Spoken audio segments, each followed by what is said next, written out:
سيد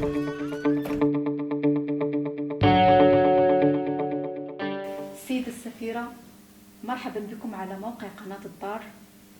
مر شهر على حرب روسيا ضد بلادكم، والرئيس الأوكراني زيلينسكي دعا أمس إلى تظاهرات حول العالم ضد الحرب.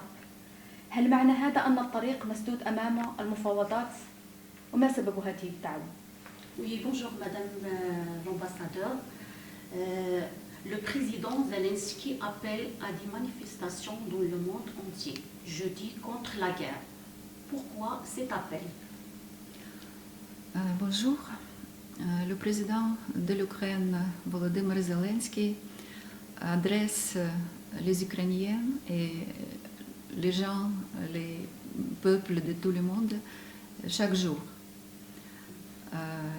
Du début de cette période de la guerre, quand chaque jour, à partir du 24 février, les troupes russes continuent des attaques sur les villes et les villages pacifiques ukrainiens. Le président a appelé pour les manifestations parce qu'aujourd'hui, nous avons un mois à partir de la date de début de cette vraie guerre, les attaques, les bombardements, les assassinations des Ukrainiens pacifiques sur notre territoire souverain. Nous avons un soutien du peuple du monde du début de cette situation et cette guerre.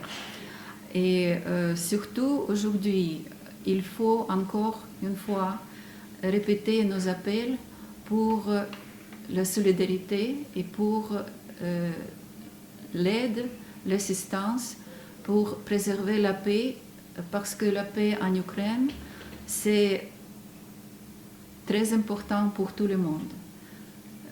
Cette guerre qui a été la guerre de l'agression, la guerre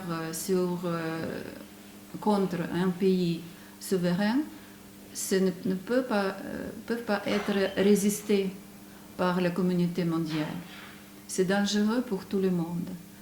Il faut avoir la souveraineté et l'intégrité territoriale de tous les pays souverains et les garder.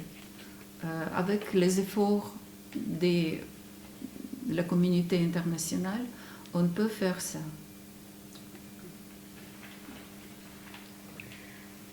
سيد السفيرة، تتواصل المفاوضات بشأن الحرب. ما هي آخر المستجدات؟ Madame l'ambassadrice, les négociations continuent pour l'arrêter la guerre. Quelles sont les dernières évolutions? La priorité de la partie ukrainienne, c'est toujours mettre fin à la guerre. Et nous avons besoin maintenant, le besoin urgent de cesser le feu et des corridors humanitaires pour évacuer les civils afin d'éviter les nouvelles victimes. C'est pourquoi l'Ukraine a initié du début les négociations avec la partie russe.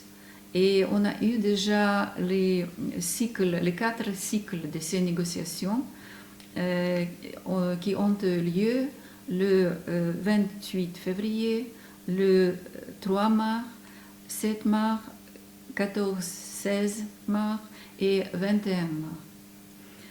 Et il y a aussi les groupes de travail qui ont été constitués, qui travaillent quotidiennement par la liaison vidéo.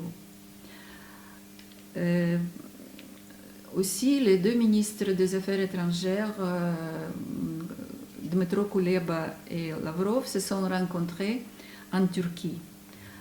Mais on n'a pas eu de réponse constructive de la partie russe sur les questions principales urgentes de cesser le feu et les corridors humanitaires.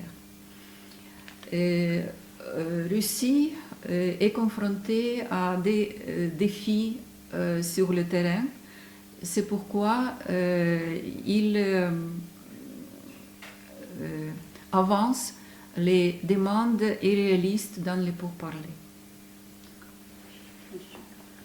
جدد الرئيس الأوكراني الدعوة لانضمام بلادكم إلى الاتحاد الأوروبي وذلك أمام البرلمان الفرنسي. هل تعتقدون أنه ستتم الاستجابة لهذا الطلب في الوقت الراهن؟ Le président ukrainien a renouvelé l'invitation de votre pays à l'Union européenne. Pensez-vous qu'il sera répondu à cette demande à l'heure actuelle? Les Ukrainiens luttent et meurent pour la liberté de l'Ukraine et pour toute l'Europe. Et nous espérons à une adhésion à part entière à l'Union européenne. Et selon les sondages du 1er mars, 85% des Ukrainiens se prononcent pour l'adhésion à l'Union européenne. Et de la part des pays, de la population de l'Union européenne, les sondages montrent aussi que 71% des Européens sont pour l'adhésion de l'Ukraine à l'Union européenne. Et c'est depuis longtemps que nous avons ces aspirations. C'est notre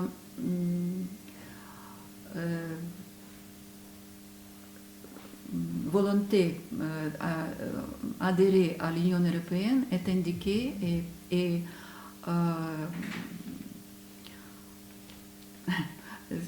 notre volonté d'adhérer à l'Union européenne est déjà notre constitution. Et avec le début de la guerre, cette période de la guerre, de l'agression de la Russie contre l'Ukraine, le 28 février déjà, le président de l'Ukraine a signé une demande officielle d'adhésion à l'Union européenne pour l'Ukraine dans le cadre d'une nouvelle procédure. Une procédure urgente et plus rapide. Selon les décisions de la partie européenne, on a déjà adopté, le Parlement européen a déjà adopté une résolution appelant les institutions européennes à œuvrer pour accorder à l'Ukraine le statut de pays candidat à l'Union européenne et aussi imposer les sanctions plus sévères contre la Russie. Le 10 mars a eu lieu la réunion informelle des chefs d'État de l'Union européenne qui a adopté la résolution sur l'agression russe contre l'Ukraine dans laquelle a reconnu les aspirations européennes et le choix européen de l'Ukraine comme a été indiqué dans l'accord d'association de l'Ukraine avec l'Union européenne. سيد السفيرة، هل تعتقدون أن حلفاءكم من الاتحاد الأوروبي قاموا بما يلزم تجاه بلادكم؟ Madame l'ambassadeur, pensez-vous que vous allez de l'Union européenne ont fait le nécessaire envers votre pays? Oui, l'Union européenne et les pays membres de l'Union européenne sont nos partenaires et nous assistent dans la lutte contre l'agression russe. Ils ont pris beaucoup de mesures, beaucoup de sanctions contre la Russie, mais jusqu'à la fin de la guerre, jusqu'à la libération de nos territoires, on ne peut pas dire que ça suffit. il faut continuer notre lutte, il faut continuer à poser les nouvelles sanctions, il faut prendre les nouvelles mesures pour protéger l'Ukraine de l'agresseur. Ce sont les mesures comme zone d'exclusion aérienne au-dessus de l'Ukraine pour mettre fin au bombardement des civils et par la Russie et les morts des enfants, des femmes et des personnes âgées, des civils. Destruction de l'infrastructure ukrainienne, des villes, des quartiers résidentiels. Il faut imposer aussi l'embargo commercial complet sur la Russie. Il faut donner les nouveaux armements pour l'Ukraine pour se défendre des attaques de l'armée la plus puissante en Europe, de l'armée russe. Bien sûr que l'Ukraine n'a pas ce potentiel militaire pour lutter l'ennemi comme ça, mais en défendant l'Ukraine, l'Europe et le monde entier défendent des valeurs humaines, défendent de la paix et de l'indépendance de tous les pays du monde. السفيرة، نعود إلى واقع الحرب هناك. كم يقدر عدد النازحين الأوكرانيين إلى دول الجوار؟ Madame l'ambassadeur, combien d'Ukrainiens sont déplacés vers les pays voisins? On a les statistiques selon le Haut Commissariat des Nations Unies pour les réfugiés. Selon ces données, environ 10 millions de personnes ont quitté ces domiciles à cause des attaques et des bombardements des Russes. Environ 6 millions et demi, ce sont les personnes intérieurement déplacées sur le territoire ukrainien et environ 3,6 millions qui ont quitté le pays pour les pays limitrophes. سيدة السفير، هل من معطيات لديكم حول عدد القتلى والجرحى من المدنيين؟ Madame l'ambassadrice, avez-vous des données sur le nombre de civils morts et blessés?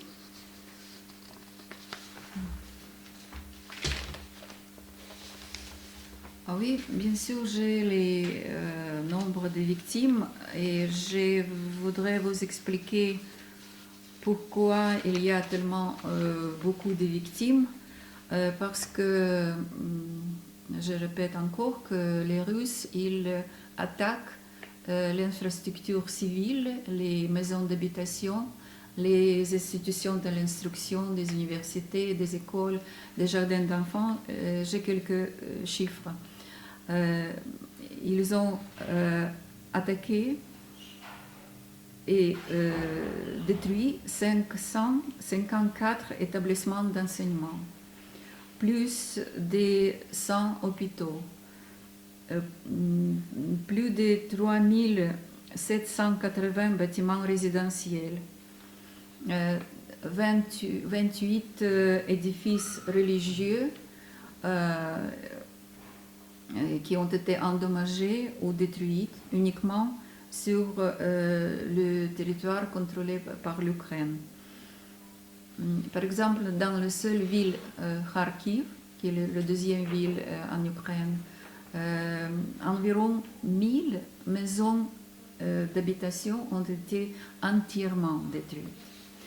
Et selon les données du Haut Commissariat des Nations Unies aux droits de l'homme, qui a enregistré au total 2510 victimes civiles confirmées en Ukraine, c'est-à-dire 953 tués et 1557 blessés. Ces sont les données pour minuit le 21 mars. Malheureusement, ces chiffres changent chaque jour, chaque heure. Et aussi, c'est pourquoi ce commissariat des Nations Unies estime que les chiffres réels sont considérablement beaucoup plus élevés. Et selon le bureau du procureur général de l'Ukraine, 121 enfants ont été tués par les envahisseurs russes et 168 blessés. Ce sont les chiffres pour hier, 23 mars. سيد السفير، فرضت الولايات المتحدة الأمريكية والغرب عددا من العقوبات ضد روسيا. هل هذه العقوبات كافية بنظركم؟ Madame l'ambassadeur, les États-Unis, l'Amérique et l'Occident ont imposé un ensemble de sanctions contre la Russie. Notamment, pensez-vous que ces sanctions sont suffisantes? Je voudrais dire que nos partenaires ont pris près de 6000 sanctions. Ces sanctions sont de l'importance particulière parce qu'ils isolent l'économie russe et minent gravement les capacités russes économiques et financières à poursuivre l'agression. Mais quand les atrocités continuent et la guerre continue, ça confirme que les sanctions doivent être encore renforcées et étendues. Par exemple, nous considérons que le monde doit cesser d'acheter les matières premières russes qui continuent de financer la guerre du Kremlin contre l'Ukraine. Faire les affaires avec la Russie devient de plus en plus toxique, causant les pertes et les graves pertes de réputation et d'affaires.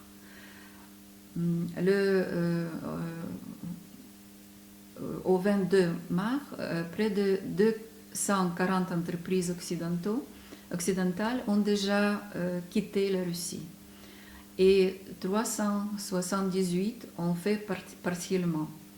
Et à notre avis, ce processus devrait se poursuivre. سيد السفيرة، نعود إلى آخر المستجدات.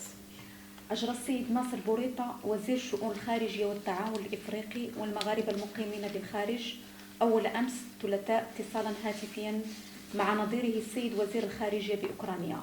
هل لكم أن تكشفوا لنا عن أهم النقاط المثارة في هذا الاتصال؟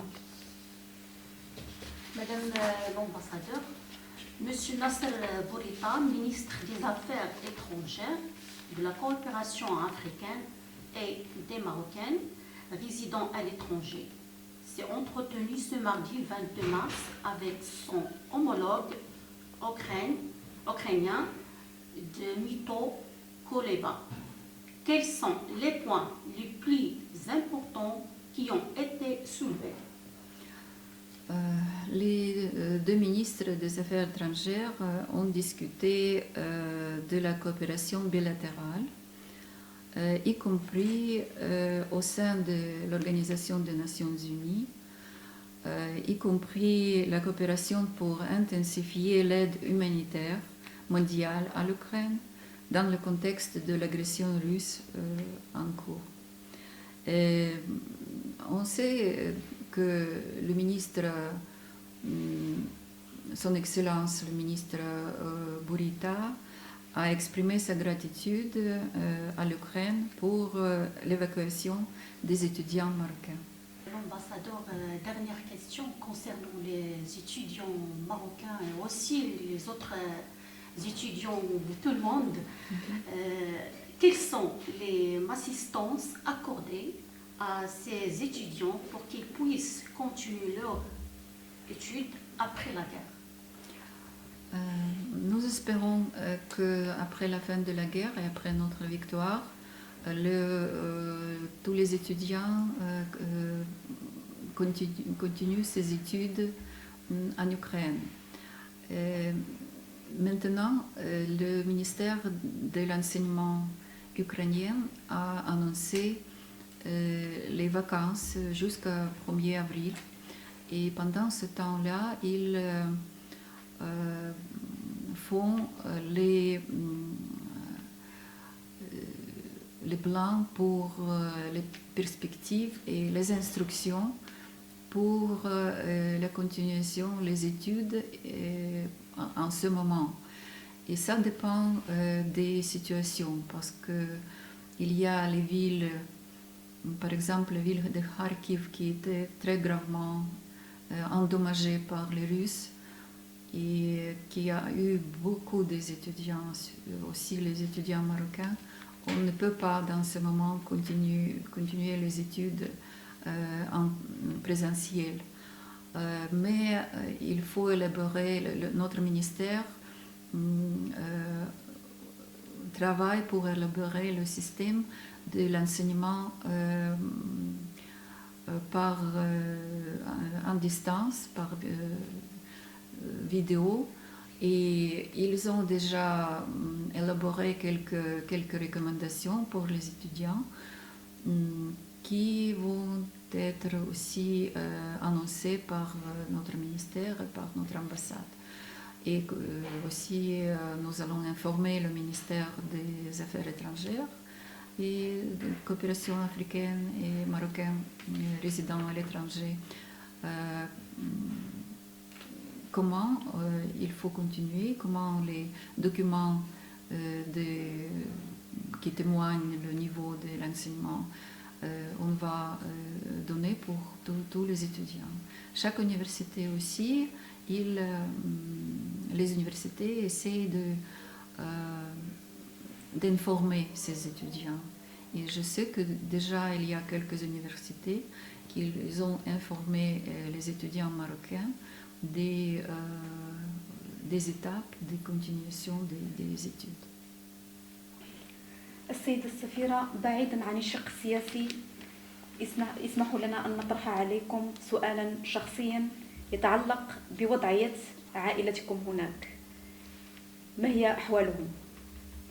Madame l'ambassadeur, est-ce que vous pouvez nous dire la situation de votre famille en Ukraine?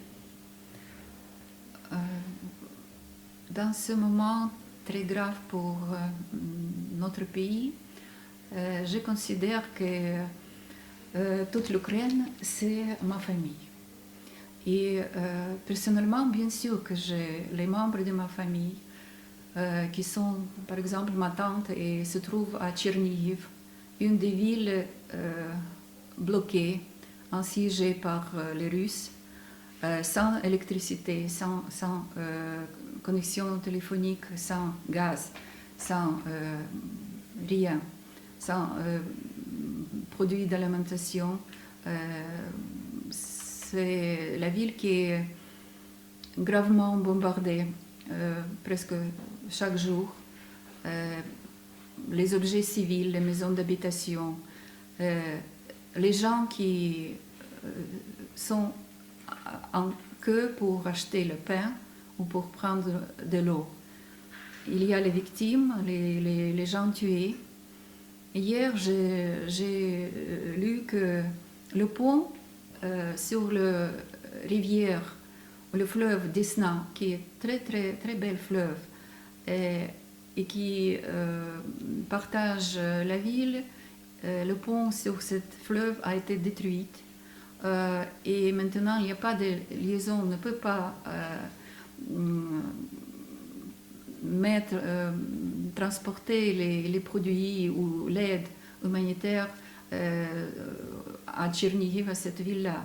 Et ma tante, elle est plus que 80 ans. Et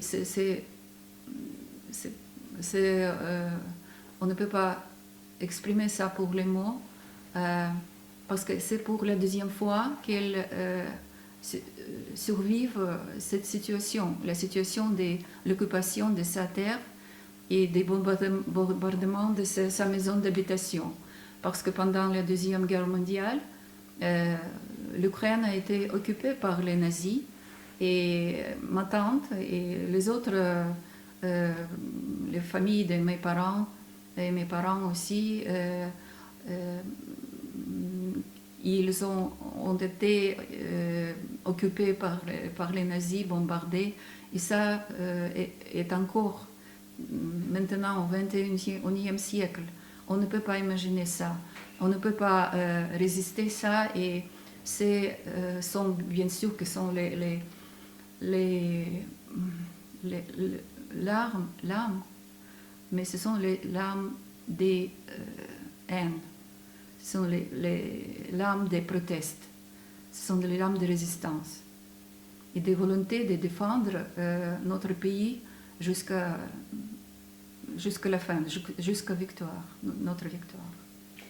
سيد السفيرة، ما هي الرسالة التي تودون توجيهها إلى المغرب وإلى الرأي العام العالمي عبر قناة الدار؟ Madame l'ambassadeur, quel est le message que vous pouvez bien sûr lancer aux Marocains et à tout le monde entier? Je voudrais remercier tous qui ont exprimé leur solidarité avec l'Ukraine, et mon message est qu'il faut faire tout possible pour arrêter la guerre et pour renouveler la vie pacifique en Ukraine. Ça sera possible après la fin, après notre victoire, de renouveler les études de plus que 8000 des étudiants marocains aux universités ukrainiennes. Ça va possible pour nos paysans, pour avoir la production agricole tellement nécessaire partout dans le monde, les céréales qui sont importées par plusieurs pays et par Maroc aussi. Oui. Il faut continuer nos relations culturelles, parce que nous avons plusieurs plans pour organiser les expositions de peintres ukrainiens ici, pour montrer les films ukrainiens, pour propager nos beaux-arts, nos artisanats ici, et vice versa, pour présenter aussi, je crois que le but de votre ambassade en Ukraine, c'est pour présenter l'art, les cultures et les traditions marocaines en Ukraine. C'est notre rêve que ça sera réel, ça sera réalisé très très vite.